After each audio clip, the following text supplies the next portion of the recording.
Hey guys, and welcome back to another video. Hope you are okay on that side of the screen, and today to share with you my experience with this little but interesting projector that I've got right over here.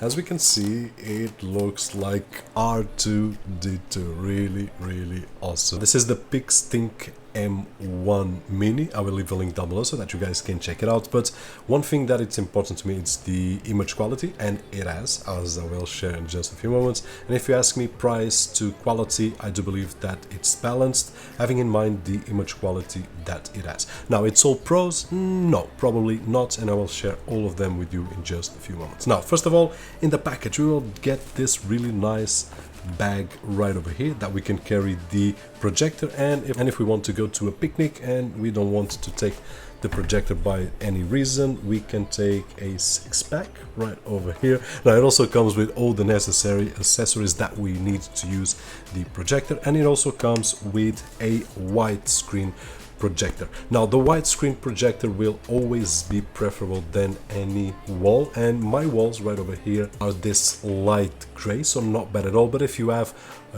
yellow walls or green walls or things like that, it will hurt the image, so I would suggest using one of these, or if you already have one. Now, we did test one as I'm still using right over there. We are using the Vivid Storm floor screen projector, which is just awesome. I will try to leave a link down below as well so that you guys can check it out, and it gives a great boost to the image quality of any projector. So in terms of the accessories, that is it. Comes with the manual, comes with the remote control, and in the accessories we also get these plastic fingers with tape so that we can put the screen projector on the wall, for example, something like that, and also with a rope so that we can stretch the screen projector where we place it. Now, in terms of the projector itself, besides looking like R2-D2, as this handle line over here, the power button is on the top, and then at the back it has the power input jack, a USB port so that we can insert a pen with movies or music or something that you want to play. It has a HDMI input, a audio output right over here, and then the infrared just next. It has built-in speakers, which are not bad at all.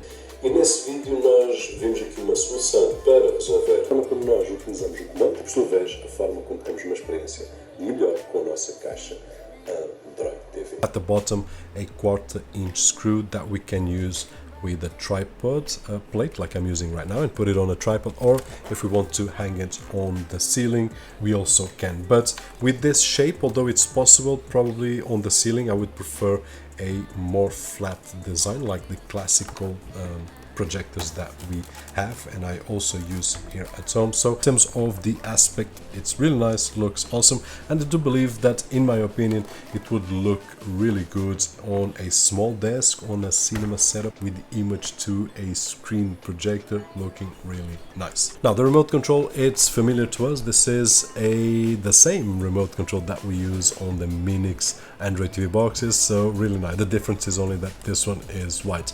Now, in terms of the menu itself, we have all the options, and everything will be controlled by the remote control, including the focus, which was really nice. It was a surprise for me. I'm used to use the manual, but this one has digital focus, which is really nice. So we will find on the menu the screen options, or the display options. We have options like the brightness, the contrast, and so on and so forth, that we can change according to our taste. We also have audio options, image options, timer, and then also we can change language and reset the device. In terms of the image quality, which is one of the things that matter to me most, it has a 1080 native resolution, and honestly, the quality that I see on screen looks really nice. The only downside that I see is that if we have a lot of light, then the image will get really washed. Nonetheless, if we put a moderate lighting scene, then we will see really nice. And if we go for a darker room, then the image will be just awesome. And in my opinion, honestly, I do believe that any projector, even though the technology today allows us to use projectors with a lot of light, I do believe that when we want to enjoy an image from a projector, probably a big image, by the way, it can go up to 300 inches if I'm not mistaken, and I was about 2.5 meters away from the screen projector, and I was getting 100 inch inches size of image, which is just awesome. But as I was saying, in terms of the ambience, I do believe that screen projectors are really tight with dark environments like we do on a cinema room. And that is it, guys. So in conclusion, what I think about is that in terms of the design, it's really nice, it's modern, it's different from the classic projectors that we have seen.